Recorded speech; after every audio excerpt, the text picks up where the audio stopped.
If the events of this past week were to communicate one thing loud and clear, it is that the time for Glass-Steagall national banking and NWAPA has come.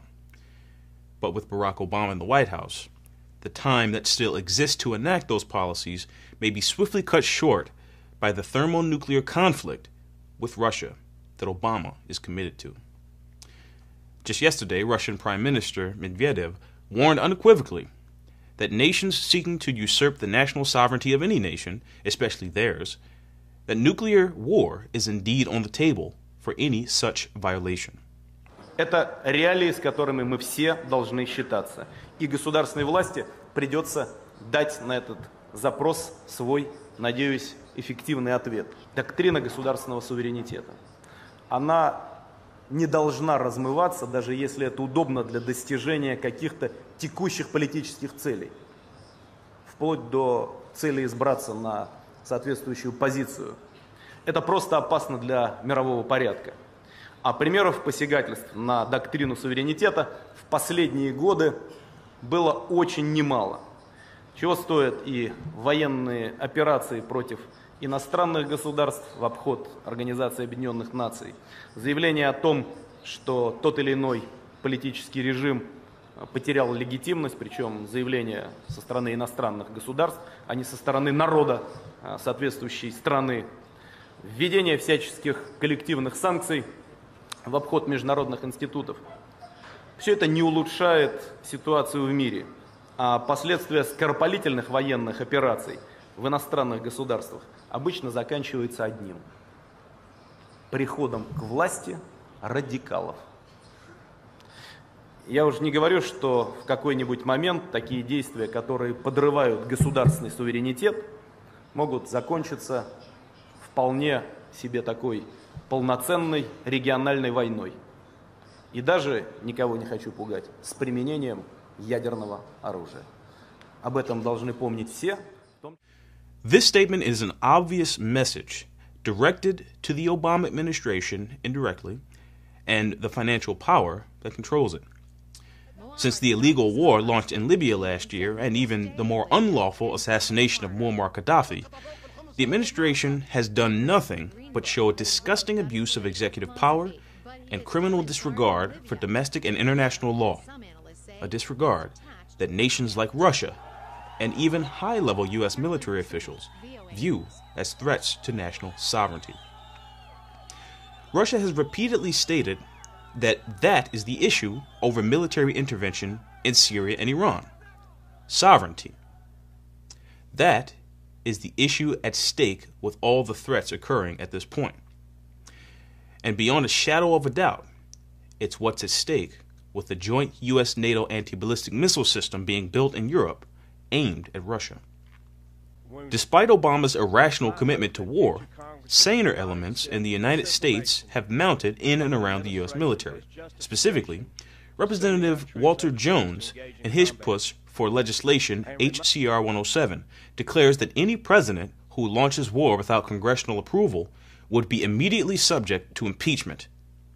This was followed by Senator Jim Webb in a restatement he made on the same point in the Senate in his piece of legislation S. 3176 to try to stop a preemptive illegal war. So far, they stand virtually alone, and that in and of itself increases the danger of nuclear war. While Jones's and Webb's legislation is despicably still outstanding in both houses of Congress, the U.S. House of Representatives has passed a resolution on Iran that moves the United States much closer to a war footing against Iran. And as many experts and diplomats like Dan Shapiro, the envoy to Israel from the United States, warn, America is ready to attack. The non-binding resolution H.R. 568 that overwhelmingly passed 401 to 11 effectively calls for a military attack on Iran when it obtains nuclear weapons capability. The vague interpretation already applies to Iran and actually any other country with a civilian nuclear program, and comes at a time when Israeli Defense Minister Ehud Barak is actively urging the international community to increase pressure on Syria, as he says, to strike a further blow to Iran. Colonel Lawrence Wilkerson, former chief of staff for the Secretary of State Colin Powell, warned that this resolution reads like the same sheet music that got us into the Iraq War and could be the precursor for a war with Iran. It's effectively a thinly disguised effort to bless war. General Wilkerson is right, and if his and others' warnings are not heeded, whether it's concerning Iran, Syria, or Russia directly, the United States will have violated the rights of a sovereign nation, whose consequences was spelled out by Medvedev yesterday. Those consequences being a thermonuclear war, threatening the annihilation of the entire human species. That is President Obama's commitment. Therefore, there is no discussion of war avoidance policy that does not include removing Barack Obama from office. We have been warned, and the way things are looking now, we will not get another one.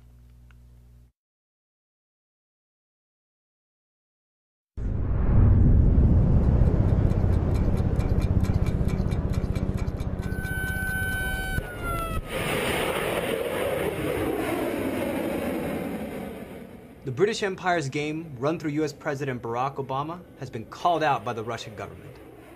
They do not want it, but if pushed, will go to war. It will be thermonuclear war.